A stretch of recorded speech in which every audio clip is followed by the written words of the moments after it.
কি? এক রাতের জন্য 2 লক্ষ টাকা দিবে? আমি অবশ্যই যাব। আমাকে লোকেশনটা এক্ষুনি হোয়াটসঅ্যাপে সেন্ড করো। আমি রেডি হয়ে বের হচ্ছি।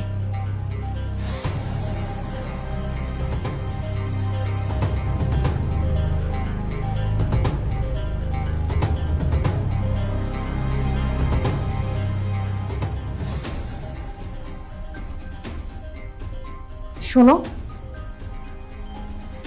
আমি আজকে আমার এক ফ্রেন্ডের বাসায় যাচ্ছি। ওর আজকে বার্থডে তো, এজন্য আজকে বাসায় নাও ফিরতে পারি। কি বলছো? এই রাতে বার্থডে কোন ফ্রেন্ডের? তুমি ওকে চিনবে না, ওর নাম শিমলা। আমি যাই, হ্যাঁ, আমার লেট হয়ে যাচ্ছে, পরে কথা বলবো।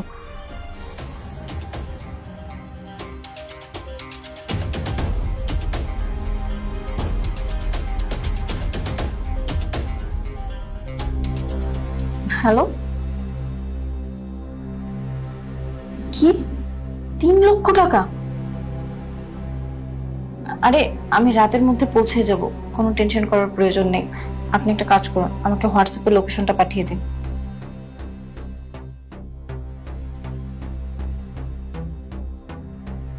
3 লক্ষ টাকা, তাও আবার এক রাতের জন্য।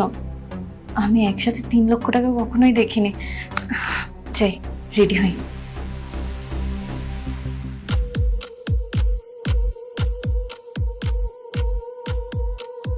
জানেন, এখন পর্যন্ত কেউ আমাকে এক রাতের জন্য 3 লক্ষ টাকা দেয়নি। এতগুলো টাকা আমি তো একসাথে হয়তো বা দেখিইনি। আজকে তোমার হাজবেন্ড তোমাকে সেই 3 লক্ষ টাকা দিবে, ডোন্ট ওয়ারি। তুমি তুমি এখানে কি করছো? কি করছি মানে? তুমি যে কাজ করতে আসছো আমি সে কাজই করতে আসছি। এই যে এই বেটে আজকে আজকে আমি আমার বউকে টাকা দিয়ে করব। দেখো, আমার ভুল হয়ে গেছে।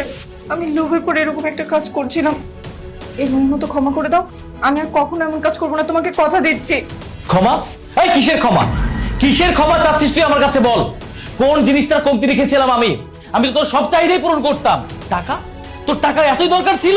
হ্যাঁ, আমার অফিসে যত প্রোগ্রাম হতো, যত পিকনিক হতো, সব জায়গায় আমি তোকে নিয়ে যেতাম। কেন জানিস? যাতে তুই নিজেকে প্রকৃত একটা হাউস ওয়াইফ দাবি করতে পারিস। আমার ব্যাংকে টাকা রেখেছি, তোর যখন যা কিছু দরকার ছিল, তোর হাত খরচে টাকা দরকার ছিল, সবকিছু আমি দিয়েছি। আর তুই টাকার জন্য নিজের দেহ বিক্রি করছিস? লজ্জা লাগছে না? তুই কি বলেছিলি আমাকে?